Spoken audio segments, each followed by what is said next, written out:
বিসমিল্লাহির রহমানির রহিম। ইউনিট শেরপুর থানা যুব দলের অধীনস্থ 47 নং ওয়ার্ড যুব দলের আজকের এই কর্মী সভার সভাপতি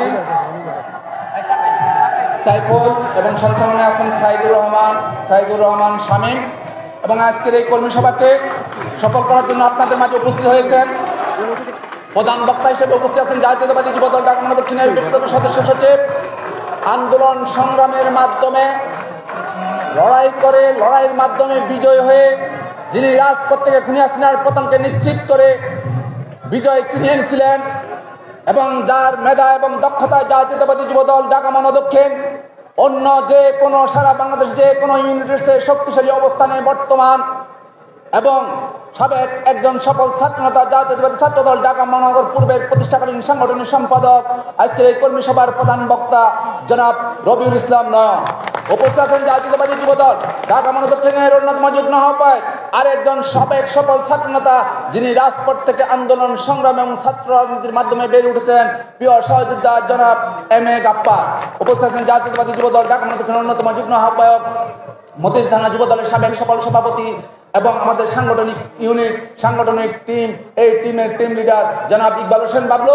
উপস্থিত আছেন জাতীয়তাবাদী যুব দল ঢাকা মহানগর দক্ষিণের অন্যতম যুগ্ম আহ্বায়ক রাজপথ থেকে বের ওঠার নেতৃত্ব আলী আমাদের ছাত্র দলের সাবেক সফল সভাপতি আপত্কালীন আন্দোলন সংগ্রামের সময় যিনি এই এলাকার টিমের দায়িত্ব ছিলেন জনাব মুহিত হোসেন।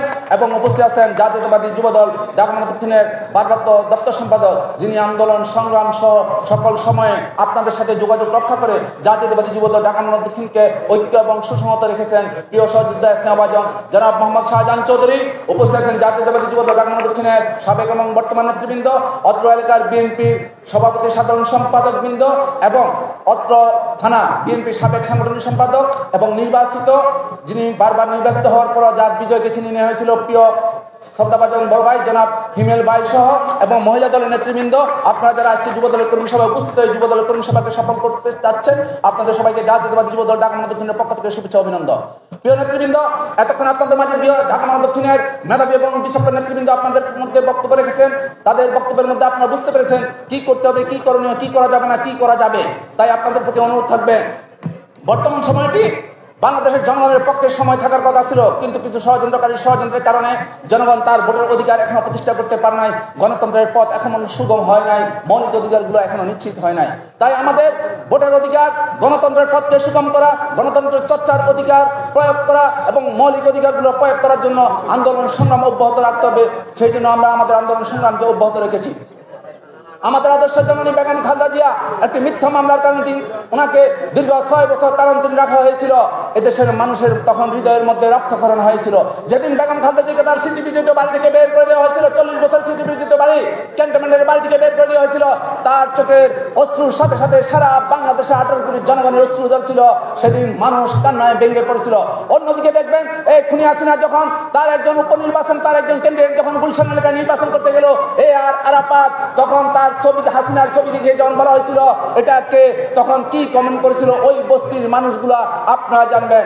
আজকে খুনি হাসিনাকে বাংলাদেশ থেকে বাংলাদেশের জনগণ একটি অভ্যুত্থানের মাধ্যমে বিতাড়িত করেছে, কিন্তু একজন জনগণ আফসোস করে নাই। সেদিন মানুষ উল্লাসে রাজপথে নেমে এসেছিল, কারণ এই হাসিনাকে বাংলাদেশের মানুষ গ্রহণ করে নাই। হাসিনা আজকে মায়া কান্না করে কি তার 32 নম্বরের বাড়ি জ্বালিয়ে দেওয়া হয়েছে, তার গুলিস্তানের অফিস জ্বালিয়ে দিয়েছে। এই 32 নম্বরের অফিস থেকে মানুষকে হত্যা ষড়যন্ত্র করা হয়েছে, এদেশের মানুষের ভোটের অধিকার কেড়ে নেওয়া হয়েছে। গুলিস্তানের অফিসে বসে বাংলাদেশের যুবকদেরকে গুম করা হয়েছে, হত্যা করা হয়েছে। সেই জন্য সেগুলো জ্বালিয়ে দেওয়ার পর কেউ আফসোস করে নাই, উল্লাস করেছে। এই গুলিস্তানের 32 নম্বর এখন শৌচাগারে পরিণত হয়েছে। তাই আপনাদেরকে বলতে চাই, আদর্শজনক শহীদ প্রেসিডেন্ট জিয়াউর রহমান সেদিন উদারতার পরিচয় দিয়েছিলেন। তিনি রাষ্ট্র ক্ষমতা থাকায় বাংলাদেশের সকল রাজনৈতিক দলকে বলছেন আসেন আপনারা গণতন্ত্র চর্চা করেন। তিনি বহুদলীয় গণতন্ত্রের প্রবক্তা ছিলেন। সেই হিসাবে তিনি শেখ হাসিনাকে বাংলাদেশে আহ্বান জানিয়েছিলেন। আর জিয়া রহমানের করোনার কারণে হাসিনা বাংলাদেশে রাজনীতি করার সুযোগ পেয়েছিলেন।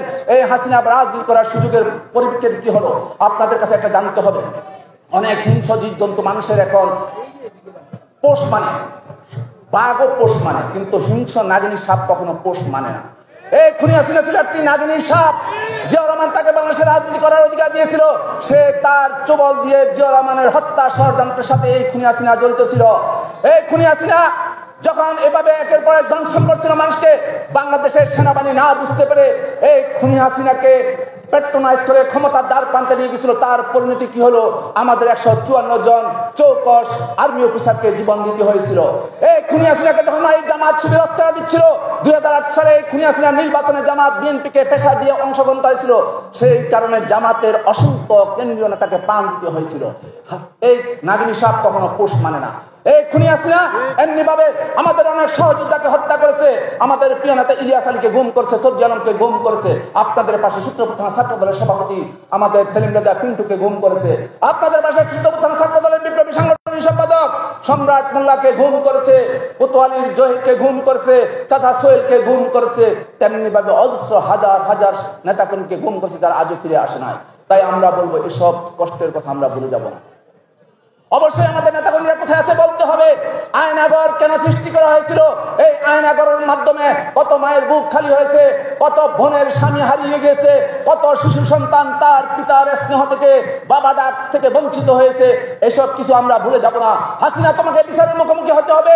1 লক্ষ বার যদি তোমার ফাঁসির মঞ্চে নিয়ে ফাঁসি দেওয়া হয়, তারপর তোমার সাজা কম হবে। আমি মনে করি তোমার সাজা কখনো কমানো হবে না। তোমার লাশের উপর থুতু ফেলা হবে, লাশের উপর জুতা নিক্ষেপ করা হবে। বাংলাদেশে এত নির্যাতন, এত নিষ্পীড়ন মানুষের উপর চালিয়েছ, তোমাকে কখনো ক্ষমা করা হবে না। আপনাদেরকে তাই বলতে চাই, এই পাড়া মহল্লা যদি কোনো আওয়ামী লীগের চান্ডা চুমুন্ডা যদি পেতার তারা ঘুরে বেড়ে, তাদেরকে প্রতিরোধ করতে হবে। ধরে উত্তম মাধ্যম দিয়ে তাদেরকে সময়োপযোগী পানিশমেন্ট দিয়ে পুলিশের হাতে হ্যান্ড ওভার করতে হবে।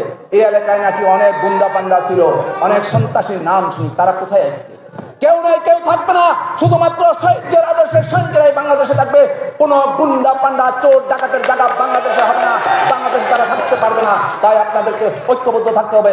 ঐক্যের কাছে সকল অবৈধ পরাশক্তি স্বৈরাচারী বোর চোর মাফিয়ারা পরাজিত হয়। যেমনি ভাবে তারেক রহমানের নেতৃত্বে জুলাই আগস্টের গণ অভ্যুত্থানের মাধ্যমে পতন হয়েছিল খুনি হাসিনা। তারেক রহমান দেশের জনগণকে বলছিল, কমিটমেন্ট করেছিলেন, আপনাদেরকে আর দিনের ভোট, এদেশে আর দিনের ভোট রাতে হতে দেওয়া হবে না। এই দেশে আপনাদের ভোটের অধিকার ফিরিয়ে দেওয়া হবে, গণতান্ত্রিক অধিকার ফিরিয়ে দেওয়া হবে, আপনাদের মৌলিক অধিকারগুলো নিশ্চিত করা হবে। জনগণ তারেক রহমানের প্রতি আস্থা বিশ্বাস রেখে আন্দোলন সংগ্রামে নেমে এসেছিল। সেই জন্য তারেক রহমান জুলাই আগস্টের এই গণ অভ্যুত্থানের মহানায়ক হিসাবে বিজয় ছিনিয়ে এনেছিলেন। তাই তারেক রহমানের নেতৃত্বে আপনাদেরকে আমাদেরকে ঐক্যবদ্ধ থাকতে হবে, বাংলাদেশকে রক্ষা করতে হলে। কেবলমাত্র এই দেশটি নিরাপদ থাকে জিয়া পরিবারের হাতে। তারেক রহমান যদি বাংলাদেশের নেতৃত্ব দিতে পারে, বাংলাদেশ নিরাপদ থাকবে। বহিঃশত্রুর হাত থেকে, দেশীয় ষড়যন্ত্রকারী শত্রুদের হাত থেকে নিরাপদ থাকবে। গণতন্ত্রের পথ সুগম হবে, গণতন্ত্র প্রসারিত হবে।